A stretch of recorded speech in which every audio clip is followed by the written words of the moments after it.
What up, everybody? YouTube Live. How's it going? How's it going? Today is October 4th, Sunday evening. And guess who's back? Guess who's back? Shady's back. It's The Walking Dead, people. And of course, tonight is also the premiere of The Walking Dead Beyond, which is the new spin-off series, so I'll be tuning into that as well. But yeah, tonight is The Walking Dead Season 10 finale, Season 10, Episode 16. Let's see here. Make sure that I am live. Give me a check real quick. Gotta double check before I go on further to make sure that that YouTube is doing me right about this live stream. The new spin-off series. Excellent. So, all right. So the title is A Certain Doom. Yeah. Now, if you guys recall, this finale was supposed to air back in February, early this year, because that's how it goes. The premiere is always in October, and then the finale will be in February. That's how it goes every year. But of course, COVID was being a buzzkill, so they had to delay this finale because the guys working on it, editing it or doing the post work on it, they couldn't get it, they couldn't put it together in time to air this episode back in February. So it took quite a long time, 6 months or plus, if you will, for this to finally arrive, and it does not disappoint at all. Now, I'm saying that as a fan of The Walking Dead who's been telling you that this show needs to end already. I mean, it's gone on for too long, and you probably already heard that finally they're gonna close the curtains after season 11.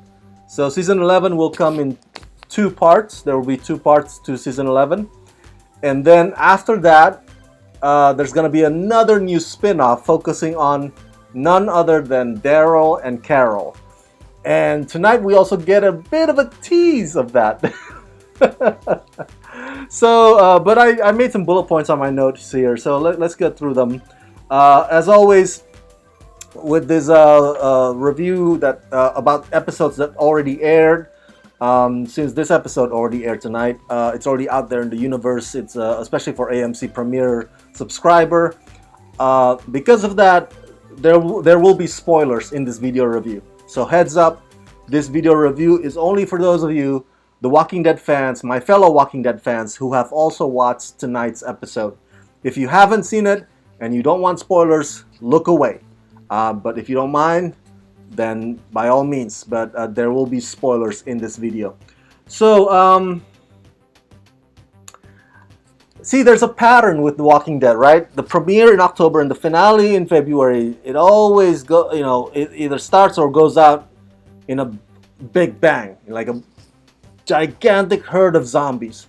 And so the scene that we see in tonight's episode, we've seen it before, where in the past is Rick Grimes' gang against a sea of zombies, and they have to redirect the zombies. And that the same thing happens tonight also with Daryl. They have to redirect the zombies with this boom music that they have on. And so that's why I keep telling you guys, if the show goes on for too long, they end up rehashing or recycling the same thing that they did in the past. And so, but I mean what I said, that it does not disappoint. This season finale tonight does deliver in terms of keeping you on the edge of your seat. It was very nail-biting. I was nervous for the guys the whole time because they have to literally walk through the herd, and using the same trick since the season 1. Remember with Glenn and Rick, they cover themselves with zombies' blood. And so that's what happens. In order for Daryl, Carol, and the gang to get to the wagon, they have to go through the herd. And And as always, with every premiere and finale of The Walking Dead, there will always be casualties. Tonight, of course, the big one is Beta, but there's casualty also on the good side, right? I remember previous seasons where it was like raining zombies. They were in this grocery or convenience store, and then the roofs cave in, and the walkers that are on the roof, spring through the roofs, right? And fell down onto the floor, and some of the good guys, supporting role good guys, they're not really prominent roles, but they're like you kind of got you kind of know them for just a tiny little bit, and you're like, oh, they're pretty cool. They get like eaten by the zombies right there. You just know them for like 5 minutes, and then they're dead. So that's what happens with one of them in tonight's episode, and it was so intense. The whole thing, they really, the show or the writers really, really milk it. They really, they want you to feel so nervous, and we're not gonna. It's like, all right, we're not gonna let this scene be done just like that. We're gonna stretch it as far as we can. We're gonna make the audience squirm, and it was successful. They were successful in doing so. So that's what I meant by tonight's finale not being disappointing. I had a conversation not too long ago with Tyler Posey, the star of Teen Wolf. He showed up in this new zombie movie called Alone. Go check it out, October 16th. And so the zombies in his movies are fast-running ones, right? So we had a conversation, which ones are scarier, the slow ones or the fast-running ones? And of course, the fast-running ones, they're like sprinters. They're like Olympians, man. And in the case of World War Z, they're like ants. But what makes slow zombies scary is that they, like in tonight's episode, they come in herd. They come in like big groups. They're overwhelming. They're outnumbering. They just a glance of the sea of zombies, and it makes you feel so discouraged. Like, oh, I don't know if we can do this, Whereas the fast-running zombies, I think the key is just to run faster than the person next to you. If you can run faster than the person next to you, not that you would sacrifice him, because that would make you the bad guy. But as long as you run faster than the next guy, you should be okay. But the slow zombies, man, they're like suffocating. They're like so, too much, too much, and that's their strength. That's what makes slow zombies scary, in my opinion, at least. Let's see here. Where is it? Okay, and so let's get to the next bullet point. Gabe in tonight's episode. Oh, that was a close one. I thought we were gonna lose Gabe. I was like, oh, no. I've grown to like Gabe. I started out feeling indifferent about him. Early on when he first showed up, but over the years, I'm like, this guy's pretty cool, and this guy's got it together now. And this guy's got leadership skills, and he shows those skills tonight, and he compounds it with him being willing to sacrifice himself for the good of little ass kicker or Judith and the rest of the gang. And I thought this was the episode that we were gonna say R.I.P. Gabe, but by the way, before Maggie shows up and rescues Gabe was like reciting Bible, because you'd expect him to do that, right? He's a man of faith. So he'd be like, he's cocking his shotgun, and then he's like, Jesus is the Lord is my shepherd. I shot something, whatever it is, and it kind of reminds me of Samuel L. Jackson from Pulp Fiction. Jules, like, I will strike down vengeance upon thee. Okay, I gotta look up the actual words on that.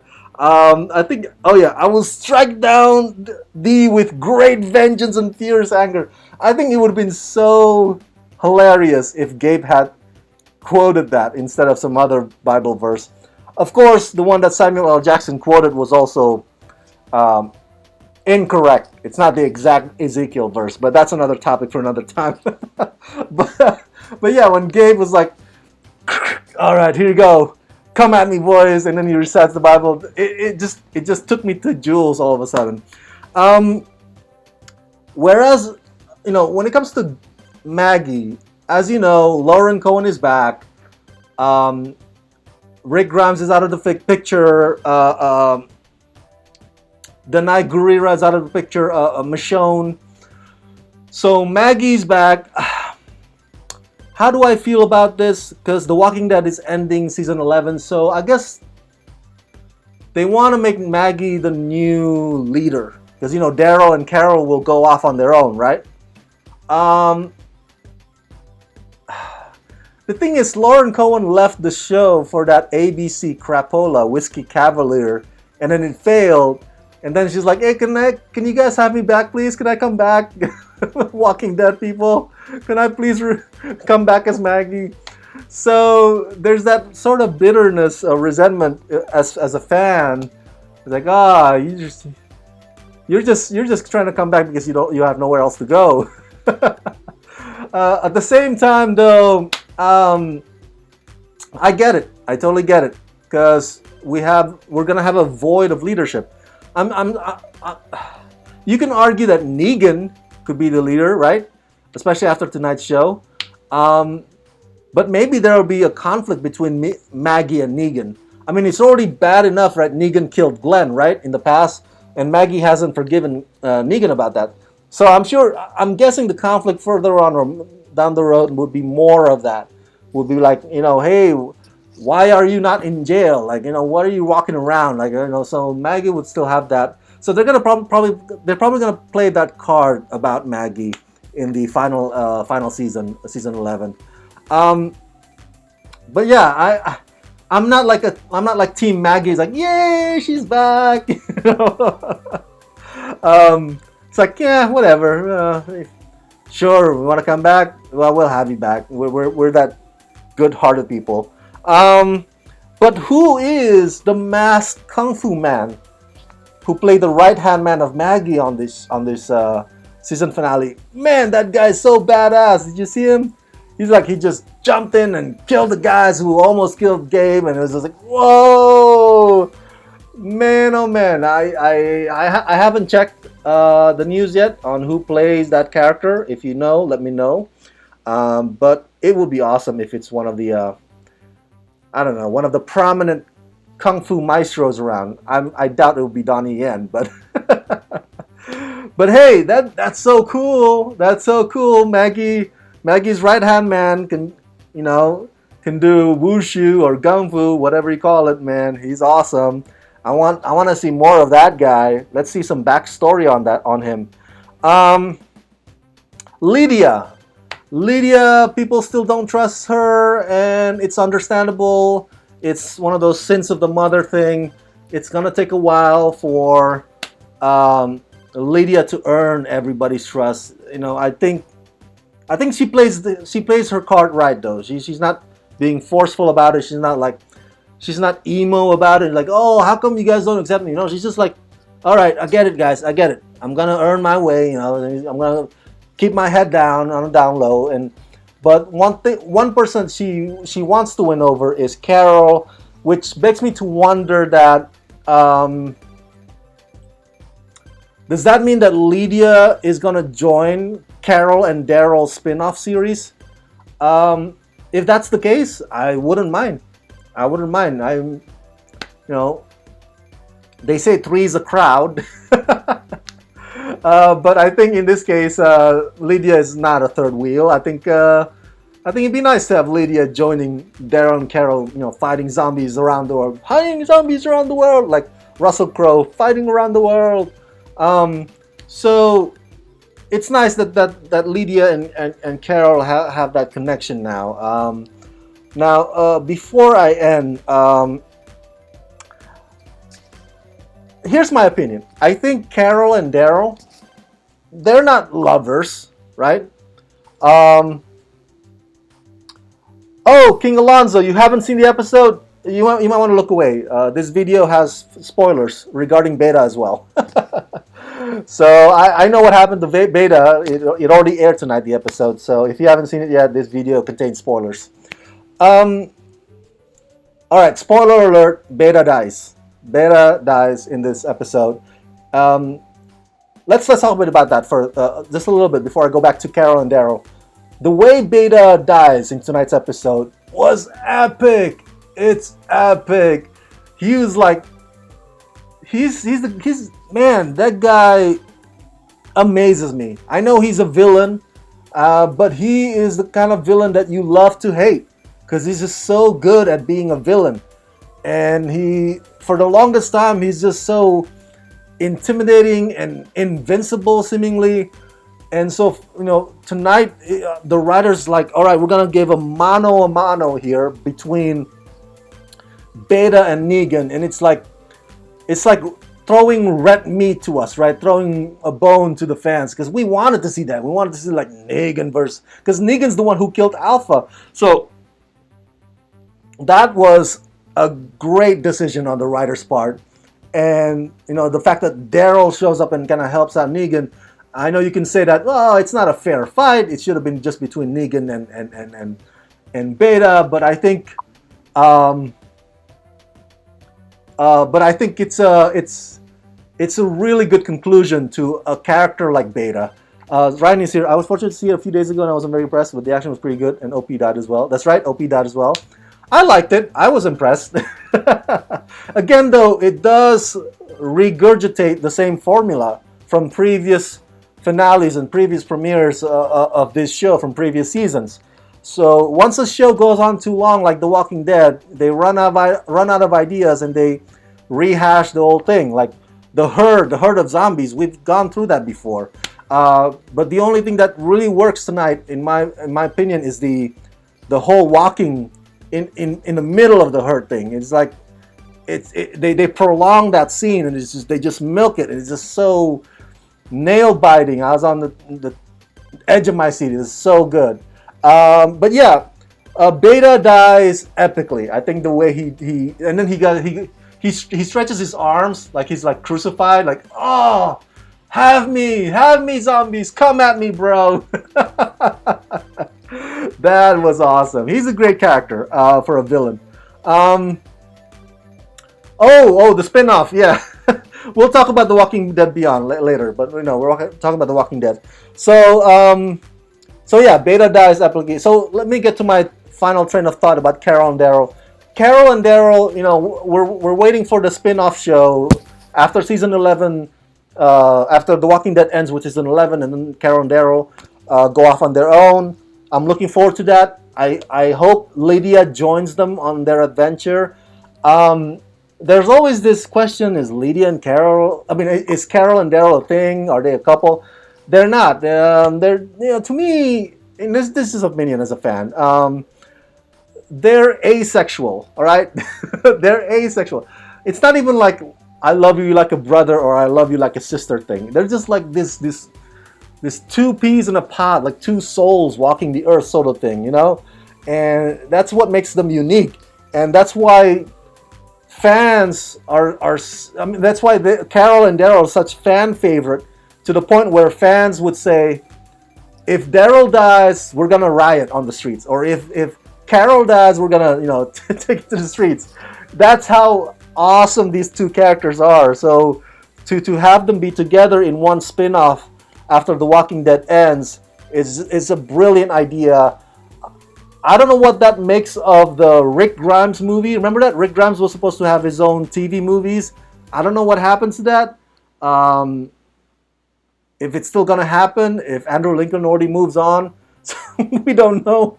But if I were to make a choice between a Rick Grimes TV movie and Carol Daryl spinoff, if I were to choose, I would choose Carol and Daryl spinoff. I would want to follow their adventure or their journey more than I would Rick Grimes. So that's it. That's all the notes that I have about tonight's The Walking Dead season finale. Fantastic, not disappointing. Very emotional a little bit. I don't know what to make of soft Negan now that Negan's gone soft.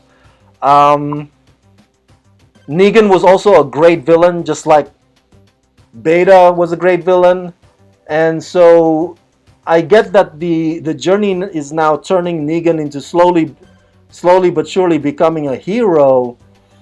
Um, but I don't know. I guess a part of me still misses the Negan with the bat. You know, I don't know what to make of this soft Negan yet. I don't know if I'm completely sold. Like, oh, I don't know if I'm like Team Negan all the way. You know, I'm not Team Maggie. I told you I'm not Team Maggie, but I'm not sure if I'm the bandwagon of Negan as well. So we'll see. Um, oh, Ryan says the movies are happening as far as I know. Oh, okay, okay. Hopefully this COVID pandemic doesn't hinder that production. Two daggers through the eyes. That's right. It was epic. I kid you not. Beta's death is epic. It was very well written. I wish he had gone longer. You know, the fight between him and Negan, but for what it is, it was great. It was awesome. So that's it. Those were my thoughts about The Walking Dead season 10 finale, which I watched this evening in the middle of watching Lakers versus Heat. Now I got to get back to the game and see how my team is doing. Thank you so much for tuning in, you guys. Thank you, Ryan and King Alonzo, for chatting with me. And for those of you who have seen tonight's episode, what did you guys think about it? Did you like it? Did you hate it? Do you agree or disagree with my assessment of it? Let me know your questions, theories, or thoughts in the comment section down below. And as always, subscribe. All right, let's rock this.